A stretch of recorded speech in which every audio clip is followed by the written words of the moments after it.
नमस्कार दोस्तों, स्वागत है आप सभी का सटीक नेटवर्क में। आगे बढ़ने से पहले आप सभी से एक अनुरोध कि आप अगर हमारे चैनल को पसंद करते हैं, हमारा कंटेंट आपको पसंद आता है, तो कृपया हमारे चैनल को लाइक करें, सब्सक्राइब करें और हमारे वीडियोस को आगे शेयर करें लोगों के साथ में। तो ये हो गई छोटी सी अपील आप सभी से। इसके आगे बढ़ते हैं आज के मुद्दे के ऊपर। आज का जो सबसे बड़ा मुद्दा है वो है संविधान हत्या दिवस। संविधान हत्या दिवस, जिसे केंद्र सरकार ने 25 जून को संविधान हत्या दिवस घोषित कर दिया है, जो 1975 के आपातकाल की याद में है। इस फैसले ने राजनीतिक हलचल मचा दी है। शिवसेना यूबीटी के सांसद संजय राउत ने इस पर प्रतिक्रिया दी है और पीएम मोदी को भी निशाने पर बनाया है। तो आज हम बात करेंगे इसी विषय में। संविधान हत्या दिवस के बारे में जानने से पहले हमें यह समझना जरूरी है कि संविधान के अलग अलग समय पे किस किस तरीके के लोगों ने विरोध किया, क्या इसका रिसेप्शन रहा 1949 से लेकर 2024 तक, क्या क्या संविधान के विषय में कौन कौन सी चीजें हुई। संविधान के समय के विषय में अगर बात की जाए तो RSS, Congress, Baba Saheb Ambedkar, CPI, Samajwadi party, हर समय पे इन लोगों के अलग अलग विचार रहे। जब 26 नवंबर 1949 को जब संविधान पारित हुआ और उसके बाद 26 जनवरी 1950 में संविधान लागू हो गया। ये हो गई ऐतिहासिक पृष्ठभूमि। अब आते हैं कि संविधान निर्माण का कार्यभार जो है तो डॉक्टर भीमराव अंबेडकर को दिया गया था और उसके बाद अंबेडकर जी की अध्यक्षता में ही तैयार हुआ संविधान दुनिया का सबसे बड़ा लिखित संविधान है, जिसमें 395 अनुच्छेद और 12 अनुसूचियां शामिल हैं। देखिए, बात ऐसी है कि ये सब जानना आवश्यक है हमें जानने के लिए कि हमारा संविधान है कितना बड़ा। अब इसमें देखते हैं कि सबसे पहले कि कौन कौन से दलों ने और कौन कौन से संगठनों ने इसके खिलाफ और इसका समर्थन किया था और उन्हें अगर कोई आपत्ति थी तो क्या आपत्तियां थीं। तब सबसे पहले बात करते हैं उस समय की राजनीतिक और सामाजिक प्रतिक्रियाओं की। संविधान के प्रारूप को लेकर के विभिन्न दलों और संगठनों की प्रतिक्रियाएं भी महत्वपूर्ण थीं। ये हमें जानना चाहिए। आरएसएस और हिंदू महासभा के नेताओं का मानना था कि संविधान में भारतीय संस्कृति और परंपराओं को पूर्ण रूपेण और ज्यादा ज्यादा अहमियत नहीं दी गई, जो कि हमारे संविधान की कमी रह गई है। अब जानते हैं कि सबसे पहले उन्हें समस्या क्या थी। तो जब संविधान लागू हुआ तो भारतीय संस्कृति और परंपराओं का प्रतिनिधित्व नहीं है, ऐसा उनका कहना था कि आरएसएस और हिंदू महासभा के जो नेता थे उनका मानना था कि संविधान भारतीय संस्कृति और परंपराओं का पर्याप्त रूप से प्रतिनिधित्व नहीं करता है। ये महसूस कर रहे थे कि भारतीय समाज की विशिष्टता को दर्शाने के लिए संविधान में भारतीय दृष्टिकोण का अधिक जोड़ा जाना आवश्यक है। उसके बाद धर्मनिरपेक्षता का जो सिद्धांत था, अब क्योंकि 1947 में बंटवारा हुआ था और कई सारे जो एक्सट्रीमिस्ट संगठन थे जो कि धर्म की राजनीति करते थे या जिनका पूरा का पूरा जो जोर था वो धर्म के आधार पे था, उनका ये कहना था कि हमारा जो देश है वो उसमें धर्मनिरपेक्षता का जो कॉन्सेप्ट है वो थोड़ा अलग है।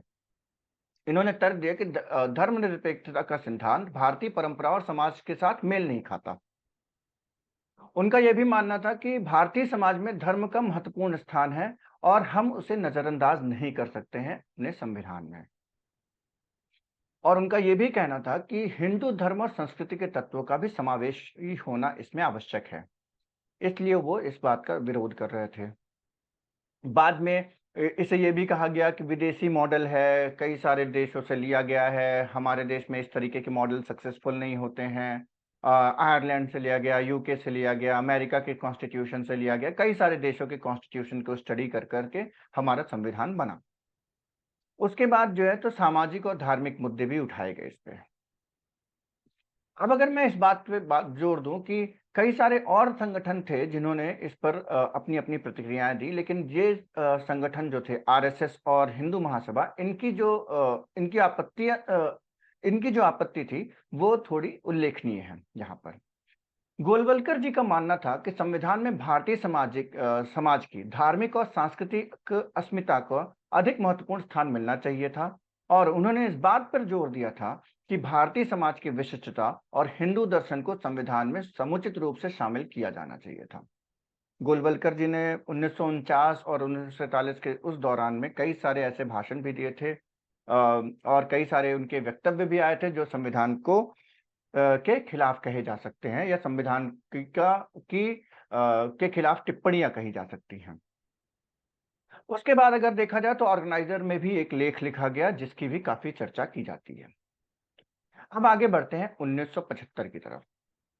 अब इसके अब आते हैं हमारे अगले पार्ट में जहां पे हम जानना चाहेंगे कि आखिर जो 1975 में इमरजेंसी लगी थी उसका कारण क्या था। तो सबसे पहला कारण था जिसको जो कि सरकार ने बताया था कि राजनीतिक अस्थिरता और विरोध। 1970 के दशक के मध्य में भारत राजनीतिक अस्थिरता और सामाजिक अशांति के दौर से गुजर रहा था। इंदिरा गांधी जी की सरकार के खिलाफ बढ़ते विरोध प्रदर्शन और आंदोलनों ने सरकार के लिए चुनौतियां पैदा कर दी थी। जयप्रकाश नारायण के नेतृत्व में संपूर्ण क्रांति आंदोलन ने सरकार के खिलाफ व्यापक समर्थन हासिल कर लिया था। लेकिन जो सबसे इंपॉर्टेंट चीज कही जाती है वो कही जाती 12 जून 1975 को इलाहाबाद उच्च न्यायालय ने एक ऐतिहासिक फैसला सुनाया था जिसमें प्रधानमंत्री इंदिरा गांधी को 1971 के लोकसभा चुनाव में भ्रष्टाचार के आरोप में दोषी पाया और उनका चुनाव रद्द कर दिया गया। इस फैसले ने राजनीतिक संकट और गहरा कर दिया और इंदिरा गांधी ने पद छोड़ने के लिए कहा गया, लेकिन उन्होंने अपने पद पे बने रहने का फैसला किया और इस फैसले के खिलाफ सर्वोच्च न्यायालय में अपील की। इस बीच उनके विरोधियों ने उनके इस्तीफे की मांग की और आंदोलन तेज कर दिया। इसी बीच कहा जाता है कि कई सारे बड़े नेताओं ने इस तरीके की बात कही थी कि पुलिस और जो फौज है या फिर जितने भी सरकारी कर्मचारी हैं वो सरकार की बात मानना बंद कर दें, क्योंकि इस सरकार को सत्ता पे बने रहने का कोई अधिकार नहीं है, क्योंकि इंदिरा गांधी जी का की जो कैंडिडेचर था, कि जो सदस्यता थी, संसद की सदस्यता, वो ही रद्द कर दी गई थी क्योंकि वो एक मामले भ्रष्टाचार के आरोप में दोषी करार दी गई थी हाई कोर्ट के द्वारा। इसके बाद विपक्षी दलों की गतिविधियों और उनके बढ़ते प्रभाव ने भी इंदिरा गांधी की सरकार के लिए बड़ा खतरा पैदा कर दिया था। अब इसके बाद आते हैं आपातकाल की घोषणा के बारे में। इन सभी कारणों को ध्यान में रखते हुए 25 जून 1975 को राष्ट्रपति फारुकुद्दीन अली अहमद ने इंदिरा गांधी के आग्रह पर भारतीय संविधान के अनुच्छेद 352 के तहत आपातकाल की घोषणा कर दी और यह घोषणा संविधान और लोकतांत्रिक अधिकारों को निलंबित कर देने का आदेश था। एक बात हमें बहुत ध्यान रखने की योग्य है कि जरूर ये सब बातें कही जाएंगी और होती रहेंगी, लेकिन एक बहुत ही इंपॉर्टेंट जो बात है वो हम सब भूल जाते हैं बात करते समय, कि आरएसएस में भी कई सारे लोग थे जो कि आपातकाल में के प्रति कुछ समर्थन जाहिर किया था। जैसे कि अगर मैं बात करूं कि आपातकाल के दौरान आरएसएस के कुछ नेताओं ने इंदिरा गांधी के आपातकाल के फैसले का समर्थन भी किया था। आरएसएस के तत्कालीन सरसंघचालक बाला साहब देवरस ने इंदिरा गांधी को पत्र लिखा जिसमें उन्होंने आपातकाल के समर्थन में कुछ सुझाव दिए थे। इस पत्र में देवरस ने सरकार से आरएसएस पर लगाए प्रतिबंध को हटाने की मांग भी की थी।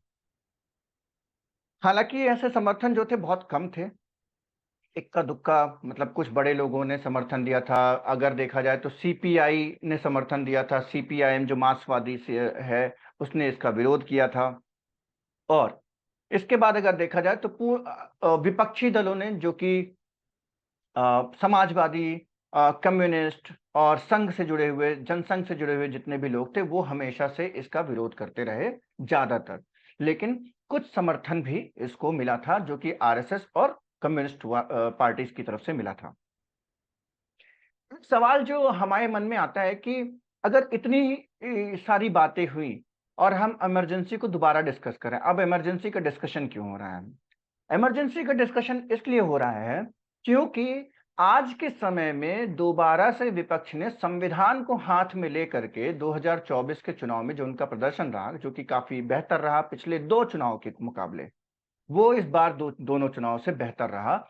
इस बात से सरकार को इस बात का डर है कि कहीं संविधान वाली जो बात है वो आगे भी चलती रही और राज्यों के आने वाले चुनाव में कहीं भारतीय जनता पार्टी को इसका नुकसान न झेलना पड़ जाए। तो आपको याद होगा कि 25 जून 2024 को भी इस बारे में बात हुई। स्पीकर ओम बिरला ने भी इस बारे में बात करी, कई सारे मंत्रियों ने इस बारे में बात करी, खुद प्रधानमंत्री जी ने इस बारे में बात करी। तो ये सब है इस राजनीति से जुड़ी हुई बातें।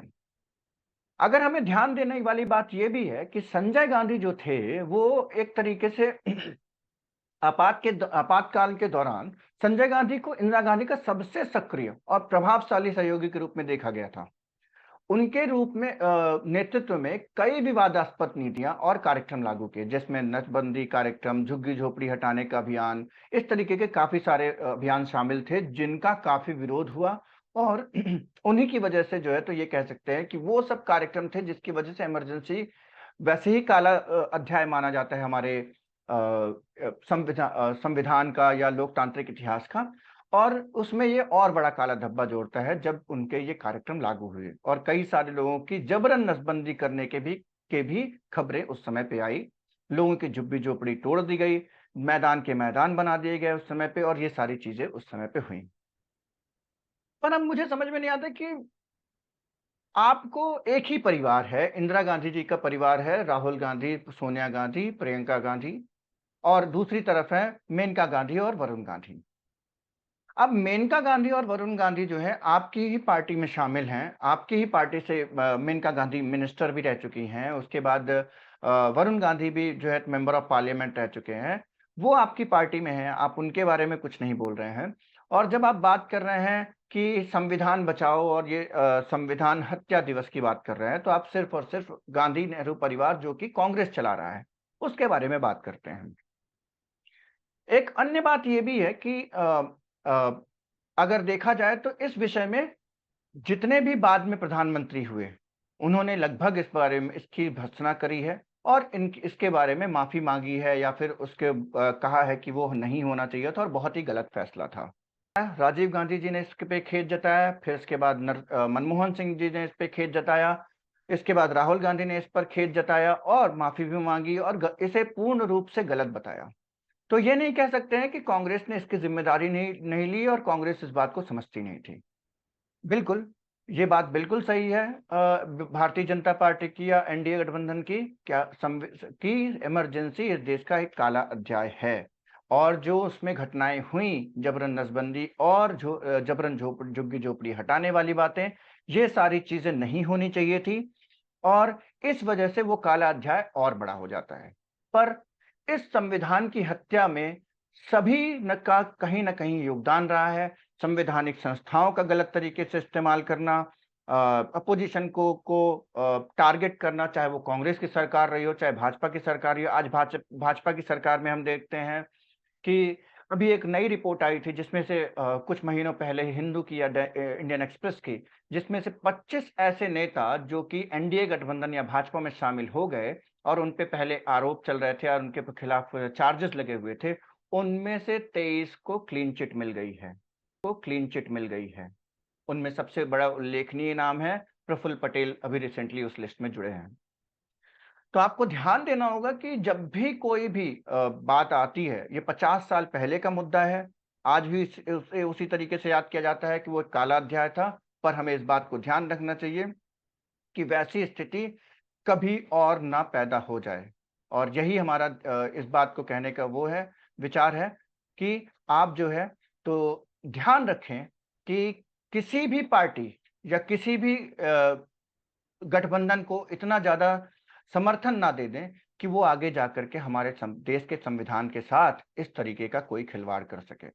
इस बार का एक बहुत बड़ा नारा जिसकी वजह से बीजेपी को नुकसान हुआ कि हम संविधान बदलना चाहते हैं और देश में कई ऐसे वर्ग हैं, हम भी उनमें से शामिल हैं, जो कि ये मानते हैं कि संविधान है जो कि हमें हर तरीके के अधिकार देता है, अधिनायकवाद से हमें मुक्ति देता है। तो इस बात का ध्यान रखें और वोट वाइज़ली आप अपने वोट का इस्तेमाल, अपनी सामाजिक ज़िम्मेदारियों का इस्तेमाल करें, अपने आस-पास सफाई बनाए रखें। धन्यवाद।